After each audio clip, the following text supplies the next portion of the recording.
6 months ago, Donald Trump and Kim Jong Un were trying to outdo each other by comparing the size of their nuclear buttons. How times have changed.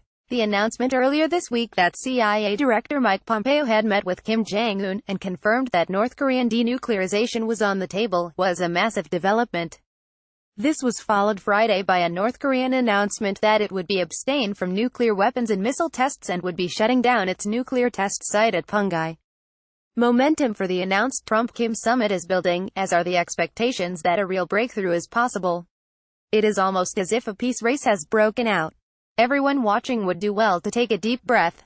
Yes, it is possible that Kim Jong Un has decided that he has had enough of pressure and threats and isolation, and the future of his country lies not in being a nuclear state but in economic development and normalization.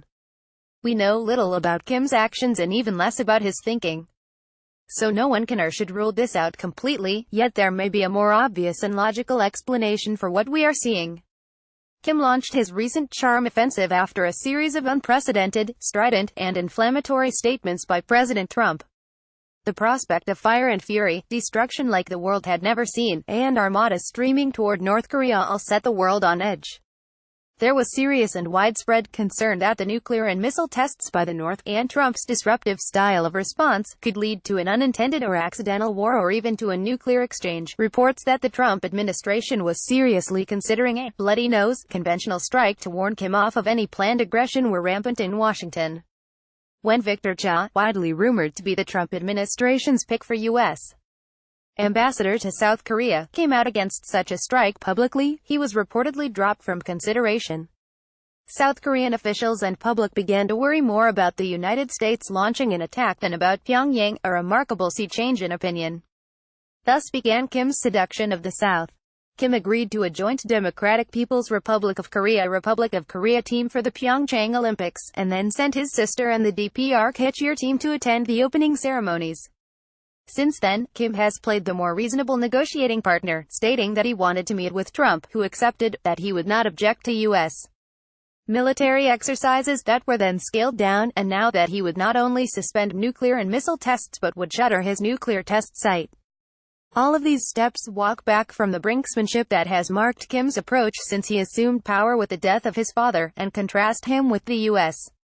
approach to date.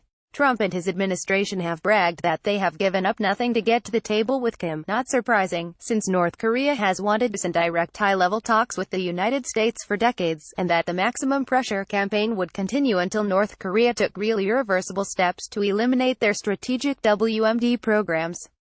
Maybe this is unintentional, but the dynamics almost make it seem that the DPRK is willing to do more and take more risks in the pursuit of peace and reconciliation than the United States.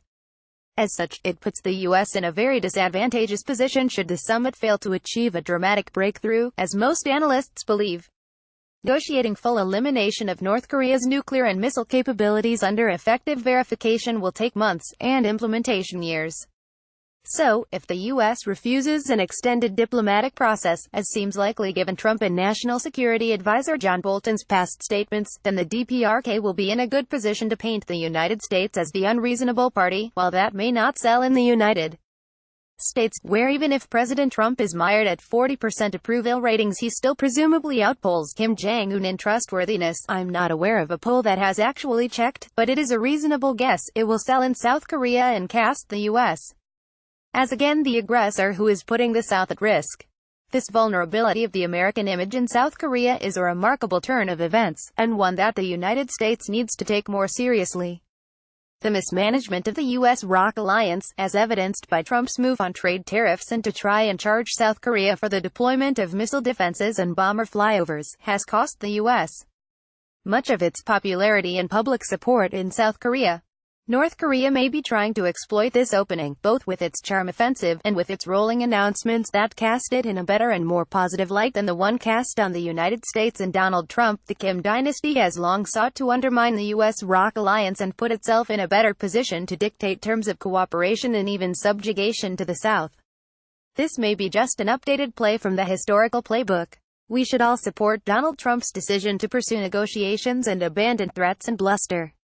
The region is benefiting from the stability that chance has enabled. But while hoping the summit will bring success, a bit of defense is in order as well.